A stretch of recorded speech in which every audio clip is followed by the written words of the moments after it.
Hey guys, Kiwi here. In this video, I'll be breaking down and analyzing a few important moments from the promo trailer for Season 8 Episode 9 of The Walking Dead, along with jumping into the comic books for further predictions. With that being said, major warning of spoilers for everything in the show up to the Season 8 mid-season finale, along with issues 122 to 126 of the comics, which is like the second half of All Out War, and let's jump right into this. Alright, so in the episode 809 promo trailer, we can see clips of Negan pacing in front of a fence at the sanctuary with a few zombies chained up to it. As we see a group of saviors listening in on Negan's speech, we can actually see Dwight walking through the crowd to the front, and he looks quite surprised. So what is Negan talking about, you might be wondering? Well, this reminds me a hell of a lot like when comic book Negan came up with the idea to coat all of the savior weapons with zombie guts during the final few battles of All Out War. Now in the comics, I believe he kinda just pulls it out of his ass, but in the show, it would make more sense for him to get this idea from when he used the Walker Guts trick with Gabriel, because Gabriel actually got sick just from getting that stuff on him. So if Negan goes and visits Gabriel, maybe he'll get an idea in the second half of Season 8 to put Walker Guts on all the savior weapons. Now if you haven't seen my video discussing whether or not Negan will find out if Dwight is the rat, I highly suggest checking that out as well afterwards, because I go in depth explaining why it looks like Dwight is back at the sanctuary and not in trouble when he should be ratted out to Negan. That being said, when Dwight is pushing through the crowd to see what Negan's bragging on about, he's probably extremely worried about Rick's group, but will he be able to inform them?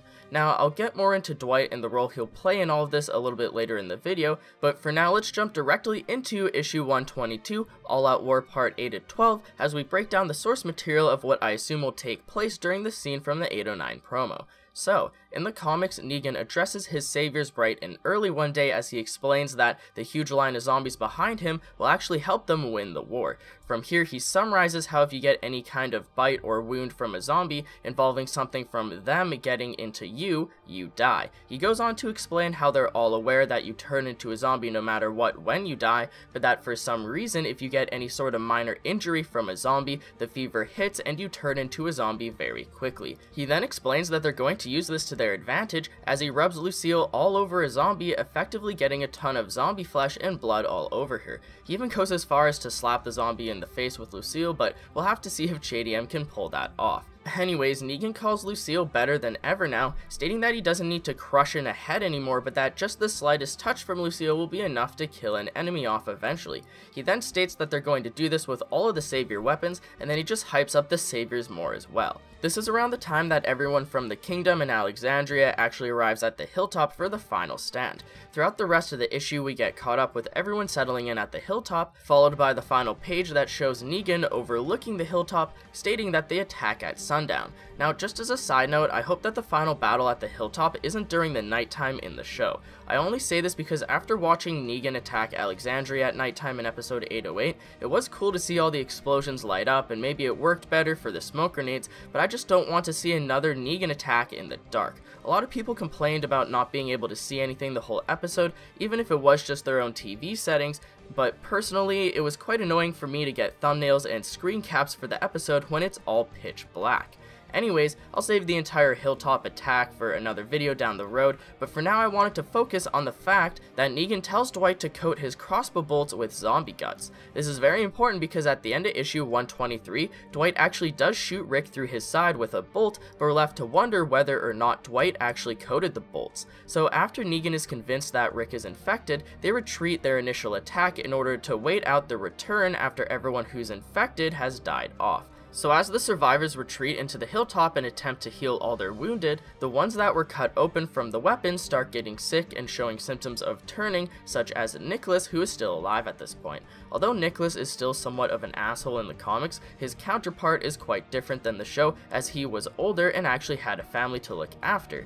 Anyways, during the aftermath of Negan's attack on the hilltop, Jesus and Michonne find a savior knife and bring it back inside. They realize that it has zombie guts on it, and they're left to assume that Rick, Nicholas, and everyone else wounded will die. So will they translate this onto the show? If they cliffhanger Rick possibly being infected as well, just a few episodes after killing off Carl, fans will really question it, and I bet a lot will believe it. Comic book readers will know what's up, and even a lot of people that just watch videos like this on YouTube, but you gotta remember that there's a lot of casual fans that don't even go on the internet, they don't go on Reddit, they don't go on YouTube, they probably don't even go on Twitter or any sort of social media, and they just watch the show as it comes. So if they see Carl die and then a few episodes later they see Rick get infected, they're gonna be like, oh my god, are they killing Rick off as well? This is crazy. And it will also heavily affect how fans feel about Dwight too. Mostly everyone used to hate him, but as of season 8 episode 8, a lot of fans have turned around to liking him as a character, considering he is truly starting to prove himself as a survivor. But if Dwight shoots Rick with a bolt, it'll really make fans question whether or not they can trust him. Just like in the comics, I feel like they'll show Dwight hesitating, but then Negan will yell at him again or something, causing him to actually shoot Rick. We won't actually see Dwight coat the crossbow bolts, but we'll see Negan tell him to, and we'll be left to wonder whether or not Dwight did or didn't coat them off screen. Now, I assume if this happens, just like the comics, Rick will survive. After Nicholas and all the red shirts die off, in the comics Rick is left alive, which is a huge surprise to Negan later on during his return to the hilltop. So once Rick is revealed to be okay, people will probably start hating on Dwight so much, but I can already picture all the potentially mad fans at Dwight feeling betrayed, saying things like, I thought I could trust you, but then you go and shoot Rick with an infected crossbow bolt? Screw you! Anyways, there is another huge question waiting to be answered. Who will get the Nicholas death? My original thought was Morgan, but after looking at more recent promo images, if he's now supposed to survive until the end of season 8 to cross over to Fear the Walking Dead season 4, someone else may get the Nicholas death, or maybe multiple people. I originally wanted to discuss the Nicholas situation in this video as well, but I feel like it deserves its own video entirely, so I'll be creating yet another follow-up video to this soon to completely focus on that as I go through all the Alexandrians and predict who may or may not die to the Nicholas death, or just during the second half of season 8 in general. I'd appreciate a like on the video if you've enjoyed anything I've said today, or even subscribe for more Walking Dead season 8 content in the near future.